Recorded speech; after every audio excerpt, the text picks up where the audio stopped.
there's data that suggests we spent over 400 billion with a B dollars sitting in traffic in this country alone.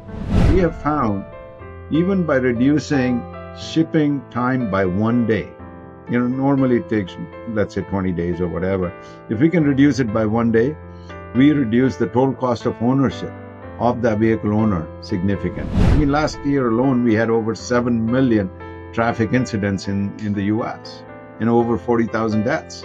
How do we reduce that? Our hardware is embedded in the vehicle. You cannot tamper with it. You cannot mess with it. It is connected to the vehicle.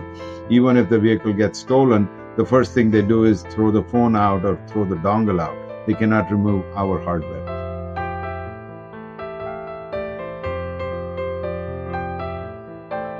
Hello, and welcome to another episode of Indicators. I'm Mike Chung, and I'm pleased to introduce Aditya Nath, otherwise known as Eddie, to the program. Eddie, welcome to the program. Hi, Mike. Nice to see you. And Eddie, tell us a little bit about your role at Stellantis Mobilisights and a little bit about Mobilisights, if you would. All right. So I am Eddie Nath. I head North America sales for all software fleet products for Stellantis, of which Mobilisights, which is the data business unit of Stellantis, is a part of that. So while I was associated with Stellantis since the very beginning, but I was focused on Mobilisights. But today, as of today, our charter has enhanced or improved to where we include all fleet products that are part of my portfolio anymore. That's terrific. And tell us a little bit about the data that you and your team work with. So Mobilisights processes the data that is generated by all connected vehicles of the Stellantis brand. And as you know, Stellantis has 14 iconic brands globally. We have the exclusive charter of collecting all of this data, processing this data, and making it available to the various stakeholders and customers of Stellantis and Mobilisights.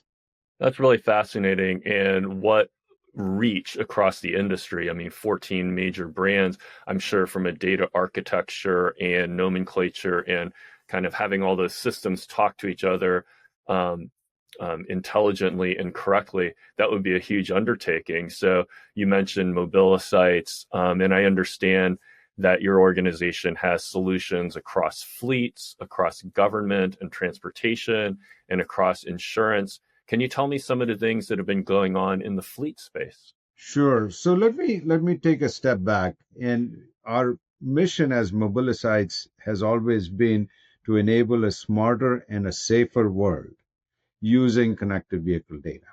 And you talked about the 14 brands.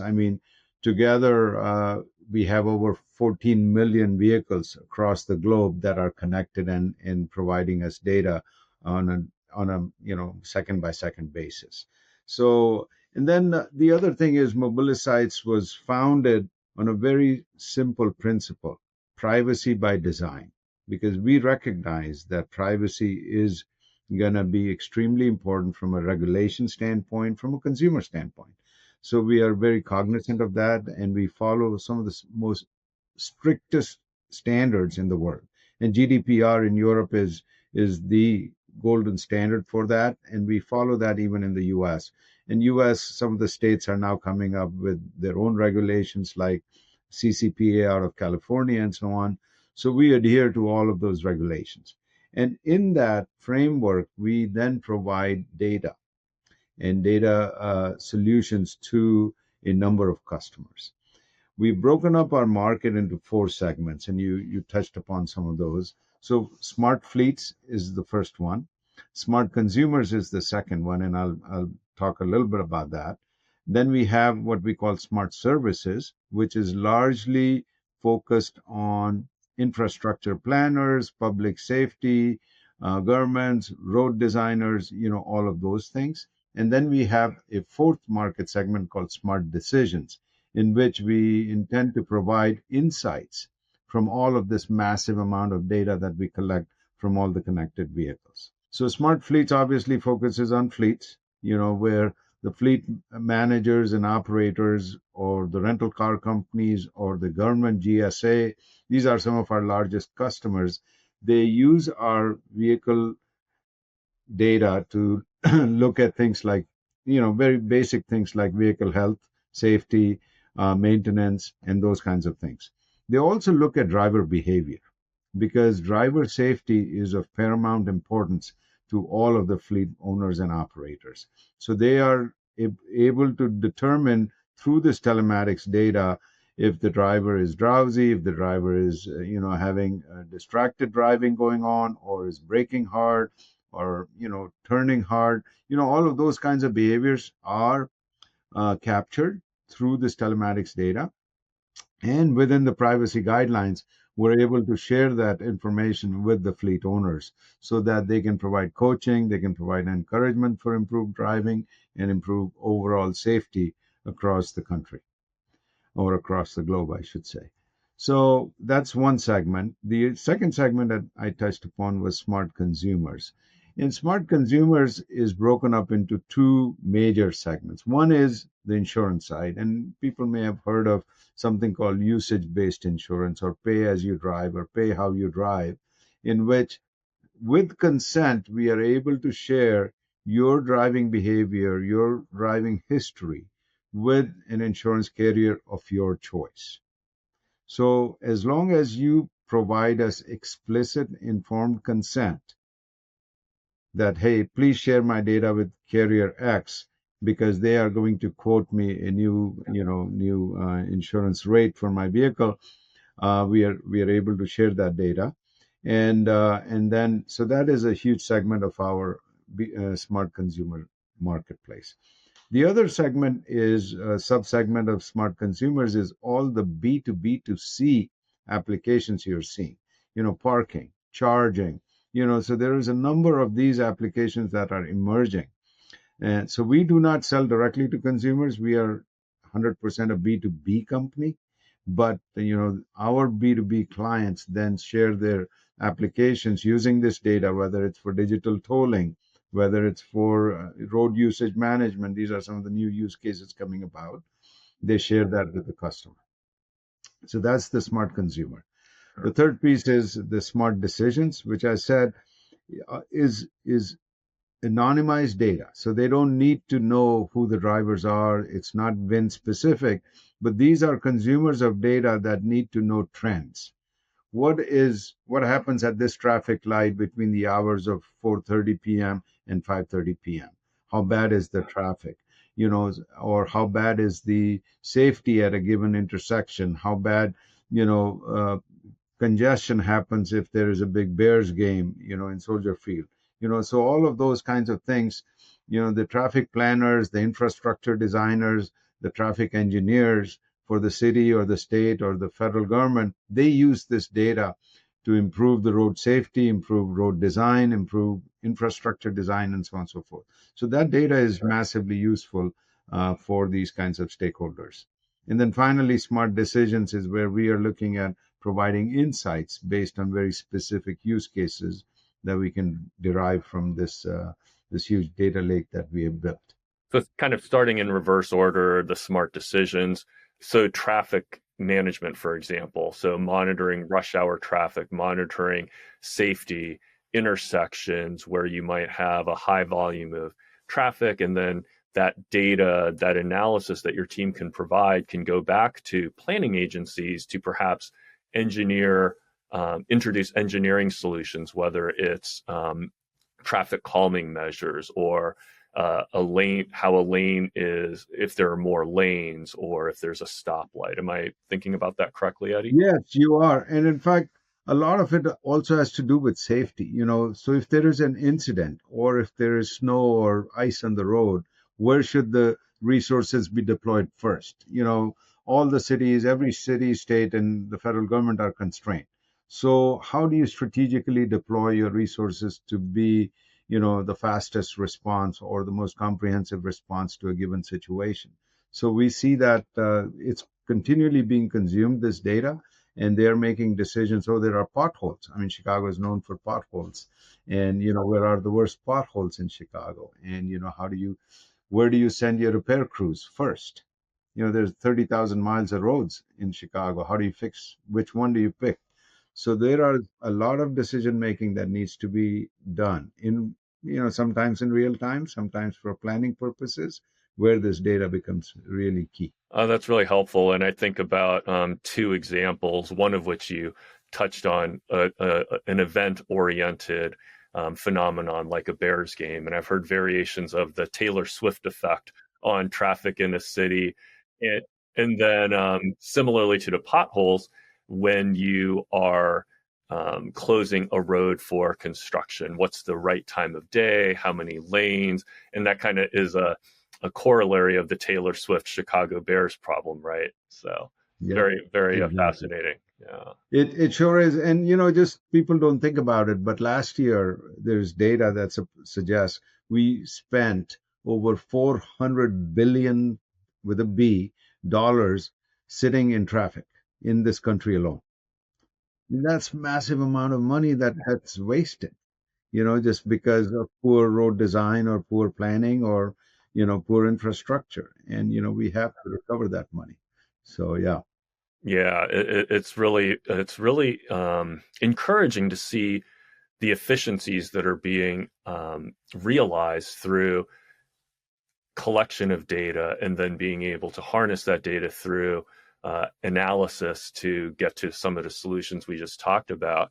And earlier, you were talking about the fleet solutions and just kind of, again, taking that step back. So fleets that could be a municipal fleet. So the city of Los Angeles and all of their municipal vehicles. It could be the Chicago School District. It could be a rental car agency that is national. It could be long haul shipping. So heavy duty trucks like, I don't know, Allied that are going across the country delivering goods. So are there other fleet examples that are worth mentioning? Yeah. So there is the fleet industry is sort of an ecosystem. And you touched upon some of the key players. Obviously, the rental car companies are some of the biggest buyers of vehicles. Okay. We do not play as Stellantis in the heavy trucking industry, but you are seeing a lot of last mile delivery. The Amazon trucks and the Cokes and Pepsis and the U-Hauls and FedEx and UPS. These are big fleets by themselves that buy vehicles from us. So there is the rental car companies. There's the large commercial fleets. There is the government has over 400,000 vehicles that they manage for themselves and the various departments. And then we have the small fleets, the landscaper who has 3 trucks, 5 trucks, or the flower delivery shop who has 7 trucks or 10 trucks. So these are all fleets, and you would be surprised how many small fleets there are. Oh, sure. And they form a very large portion of the fleet industry as well. So, and then, in addition to these people needing information and data to manage their fleets, there's a whole surrounding ecosystem, and I'll mention some of the names you may recognize. The fleet vehicles, when they come off lease, they all get auctioned. And Mannheim Auction House is one of the largest in the country, or United Rentals, or, so there is big side consumers. Then we have the Kelly Blue Books and the Experience of the world that give you data on, or Carfax. So where is all of that data coming from? That all data is coming from the OEMs or the connected vehicles that they service. So there is a massive sort of ecosystem around fleet business, because fleet moves all the goods and services for us. So yeah. So fleets is a very important market for us. It's our largest market segment today. And, and as maybe I mentioned, we have over 1 million vehicles onboarded on the Mobilisights platform in this short amount of time that we've been around. Really helpful insights there. And so thinking about just the core data, certainly GPS data, I'm thinking location, I'm thinking time of day. And then you've layered on top of that some of the things like distracted driving. So it's fascinating that our phones can kind of sense if it's being picked up, if it's ringing, if we're answer it. But also by that same token, you mentioned things like hard braking, hard turns. So can you tell me about some of those data points? Because like you said, this data is being collected. It can be sent to that fleet operator who can then use that data to kind of coach, inform their drivers of things they can do to improve or to stay safe. So this is my favorite topic, being an engineer by training. So before we get into the data, there's just 2 points. The phone data is available, and it's very cheaply available, and a lot of companies use that, but it's not very reliable because it could be my phone sitting in your car.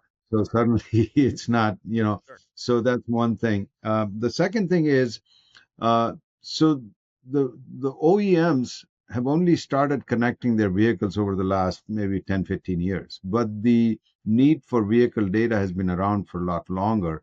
And so there are a number of third-party companies that used to install what we call, in common language as a dongle, but it's a third-party piece of hardware that they would install in the OBD2 port of a vehicle and get a lot of this data. But now, over the last 5, 7 years, we are seeing a massive change that is happening where companies that need that data are relying more and more on the OEM provided data because our hardware is embedded in the vehicle. You cannot tamper with it. You cannot mess with it. It is connected to the vehicle. Even if the vehicle gets stolen, the first thing they do is throw the phone out or throw the dongle out. They cannot remove our hardware. So our data, as the OEM-embedded data, as we call it, has become the sort of gold standard going forward.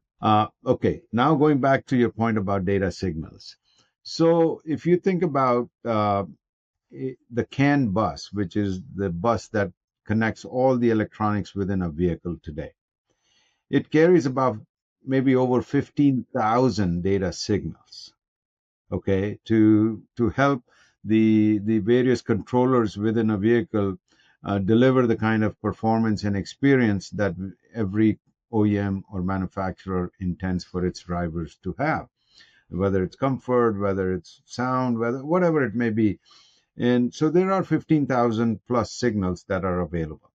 The trick is which ones are valuable to the fleet owner. And over time, as we learned, today we make available about 200 signals, which we categorize in 6 broad categories. One is just basic vehicle health. The other is maintenance. The third is driving behavior. Fourth is potentially the fuel and battery and propulsion systems. Fifth is safety.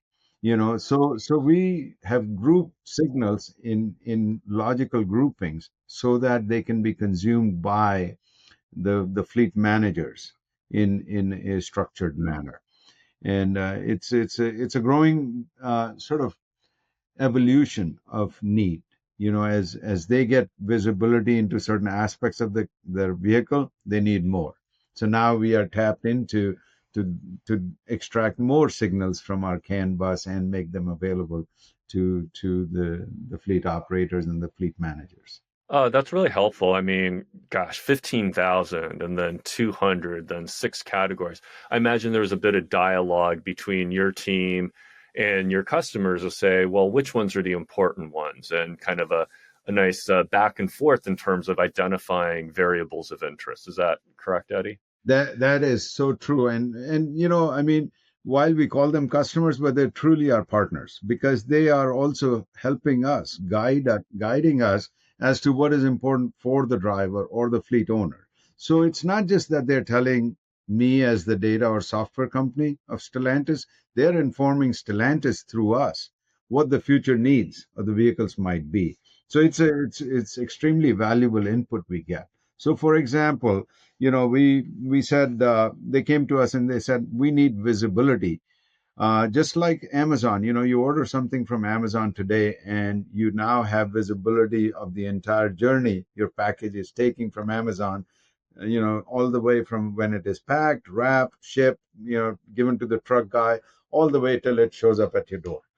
And so people are used to that. And they say, well, we order vehicles, but we have no idea when the vehicle will show up. And so that was like, okay, boom. We as consumers, can't wait for our package. And now, you've ordered a $50,000-$100,000 vehicle and you're sitting and waiting in the blind, in the dark. So we launched a new product called shipment tracking.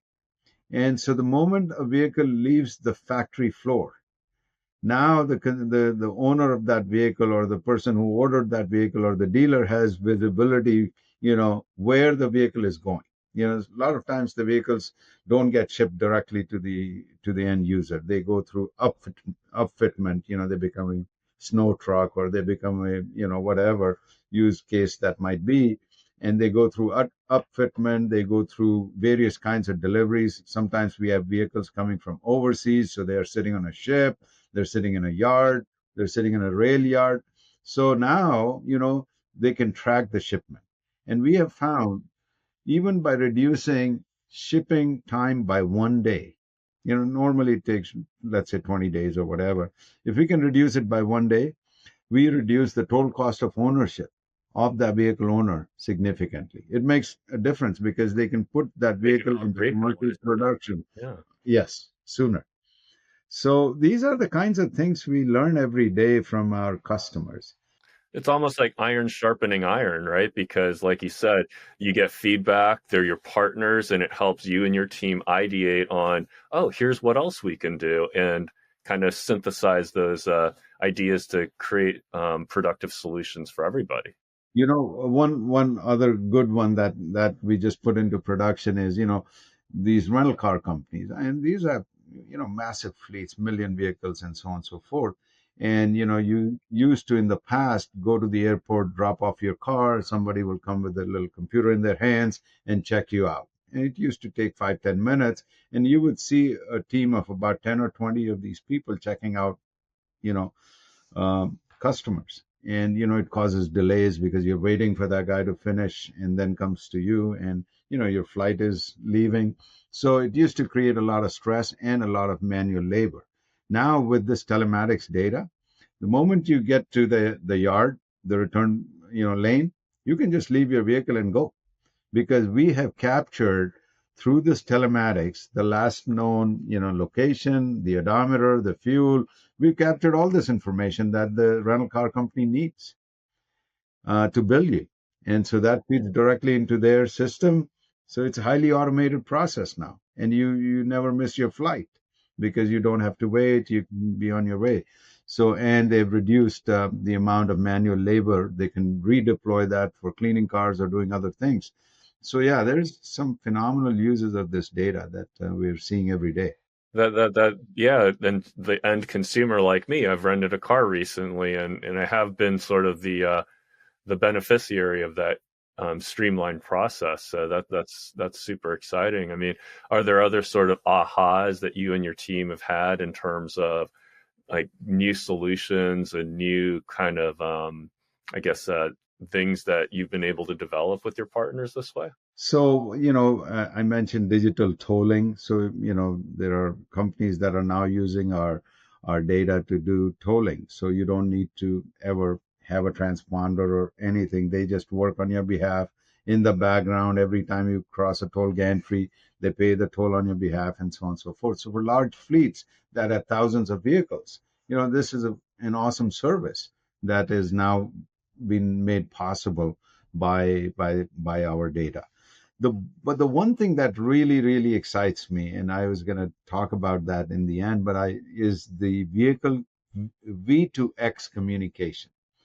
The vehicle talking to the infrastructure, vehicle talking to other vehicles, vehicle talking to pedestrians, vehicle talking to cyclists, motorcyclists. I mean, that whole infrastructure that is coming about is phenomenal from a safety standpoint, from a reduction in accidents, and so on and so forth. I mean, last year alone, we had over 7 million traffic incidents in the US and over 40,000 deaths. How do we reduce that? So that is personally very exciting to me. That's like 20,000 a As day, isn't it? Like 7 million. Gosh, that's scary. Yeah, there's a lot of accidents that happen. There's a ton of accidents that happen. So how does V2X work? So V2X is a way the vehicle communicates and lets the pedestrian know that I'm here, or the pedestrian somehow communicates to the vehicle that I'm coming out of the left lane. So be careful when you take a left turn. Or how many times little bikers come out, or kids bicycling come out of an alley, and you hit them, or the car driver doesn't realize that there's a biker. So all of this is now being automatically managed, where the vehicles slow down. And like you see, even today, when you try to go into the next lane, and if there's another car, the vehicle resists moving into the next lane, or it gives you some kind of alert or an indication that there is another vehicle in your blind spot. So these are all the blind spots that cause accidents that are being covered by this V2X communication. That's fascinating. And like I think about, I had a rental car recently, and just like you said, the lane assist kind of kept me within the lane. I could even go a little bit hands free, and it would sort of just stay in the middle of the lane. And if I did sort of start to cross into another lane, it would give me a little resistance. But what I appreciated was it allowed me to shift into a different lane if I needed to, or even halfway, because perhaps there's a tree branch or there's an emergency vehicle up ahead. And I think there has to be that sort of flexibility where, oh, maybe there is something that Mike really needs to avoid, so we will let him cross that dotted line, so to speak. So I think there's been a lot of so I certainly recognize that there's so many possibilities out there. Yeah. And that's really exciting for us, because while we have to provide all of this data, we also get to co-innovate with a number of very innovative companies by providing them this data that helps them design these applications for various kinds of safety needs or various kinds of other conveniences. You go for lunch, for example, and you need to find a parking space that has the exact electric charger that your vehicle needs, the adapter, and it is available between the hours of 12 and 1, close to your wherever you're having lunch or dinner. So, so these are highly, so they need data from many, many sources to integrate and give you one simple answer. And that makes your life a lot easier. So, so these conveniences or safety, I mean, these are fascinating innovation opportunities that we are dealing with every day. Yeah, and I appreciate your sharing some of the successful examples, the innovative solutions. Tell me about some of the kind of hurdles or challenges that have come up and that your team has been able to solve, whether it's a difficult technological problem that needed to be solved, or something that just sort of came out as you're assessing something and working on a solution, maybe an unforeseen challenge that sort of emerged. So, all of this exciting stuff I talked about is made possible by having that connectivity to that vehicle. And so that connectivity to the vehicle, and is the underlying sort of enabler for all of this fun stuff. But as I said, older vehicles are not connected, so so that creates a challenge for us. So that has been one of the biggest challenges, has been the connectivity issue. And then, as we all know, during COVID, there was a lot of electronic supply chain disruptions. And so vehicles were sent out, in 2020, 2021, 2022, which had partial hardware or no hardware. And the customer is expecting to utilize digital services, but there is, you can't do anything. So connectivity has been one of our biggest challenges, but I think now, as the industry has realized the need and also supply chains have stabilized, we're starting to see almost 100% connectivity across the board. But that used to be one of the biggest, aha moments.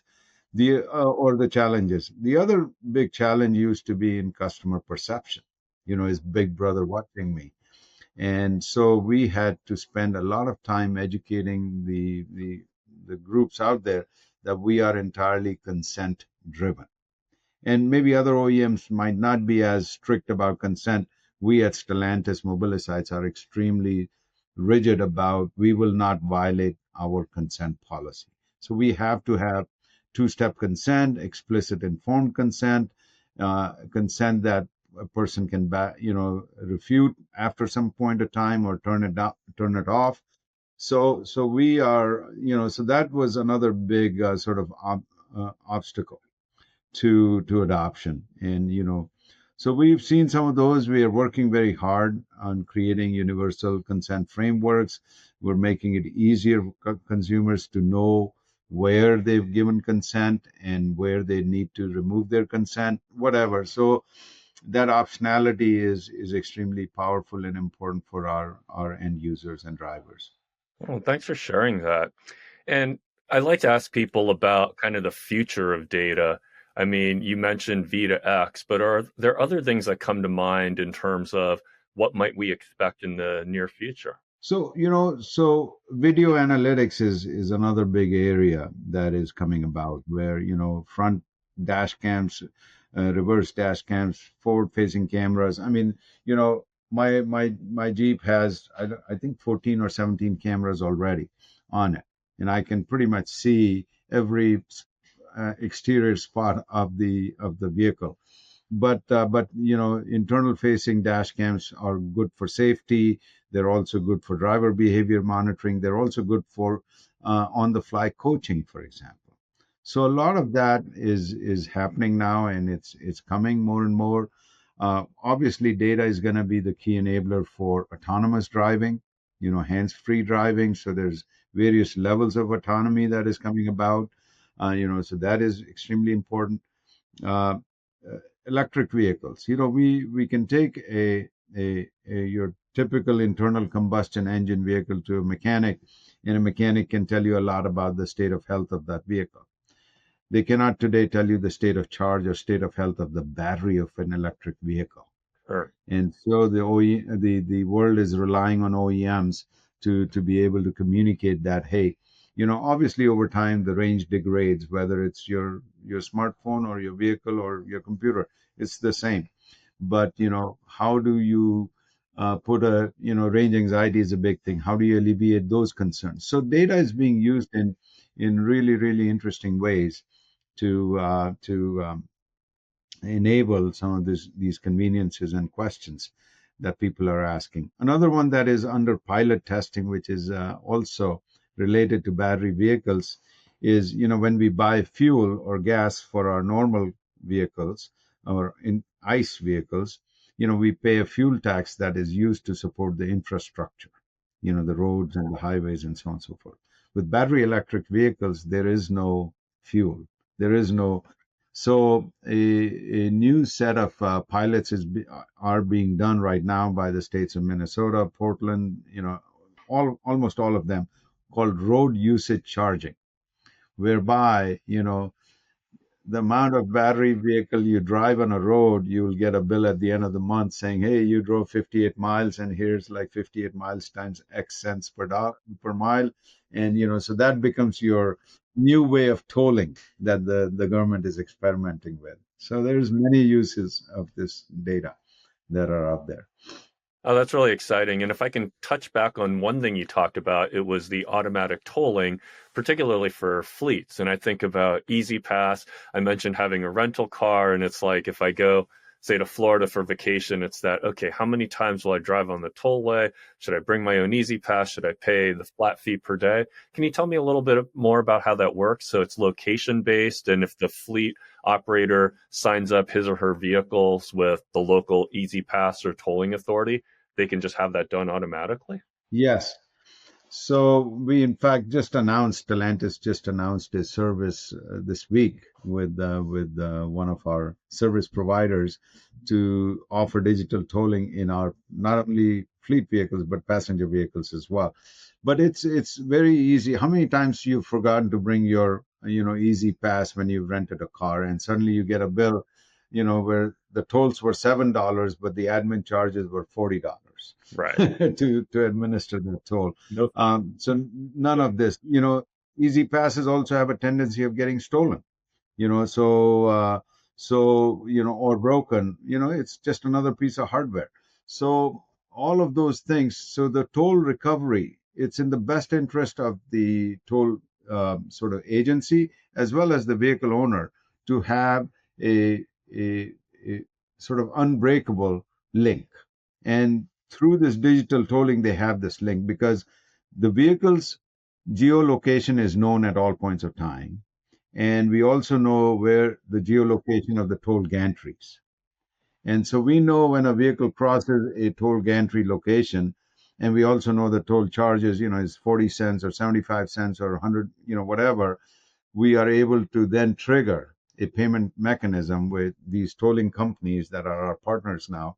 They just directly bill at the end of the month the fleet owner. So you never miss a toll. The government gets its toll. The tolling agency, gets its toll. The fleet owner never gets fined for missing a toll. So, and it's not the responsibility of the driver anymore to make sure that the Easy Pass is working or not working. It's Oh, that's fantastic. Talk about Yeah. frictionless. I mean, I love it. And if I can ask one more other question is in terms of, shall we say, receptivity. So I'm a driver for a fleet. I'm receiving feedback on my driving and ways to improve. I can imagine there's going to be a little bit of resistance at first, but are you seeing that from your partners that their drivers are actually receptive and they're appreciating the insights into becoming safer drivers?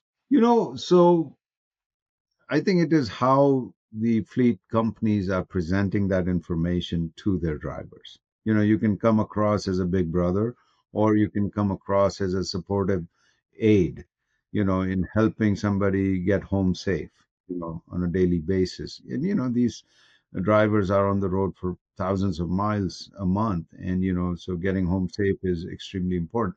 Uh, so there are, ways of providing this coaching, and companies are also using rewards, gamification.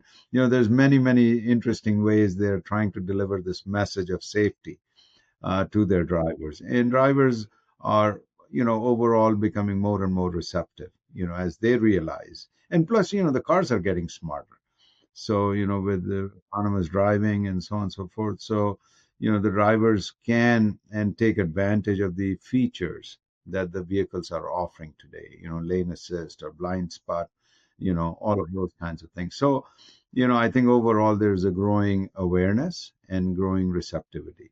But yeah, we have long ways to go there. Eddie, it's been so much.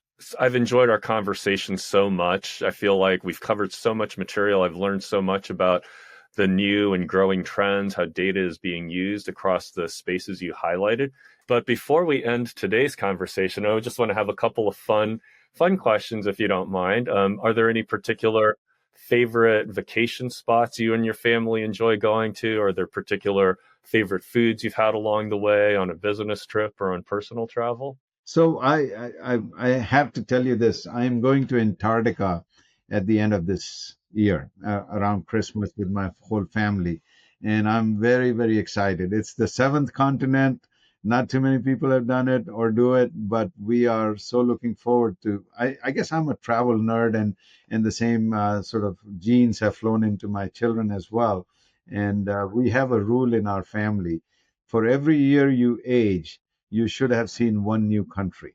I like So that. my children, my son is 32. He's been to 45 countries, and my daughter, who's gonna turn 30, she's been to, I think, 42 countries. I myself have only been to 35 countries because I started the rule a little later.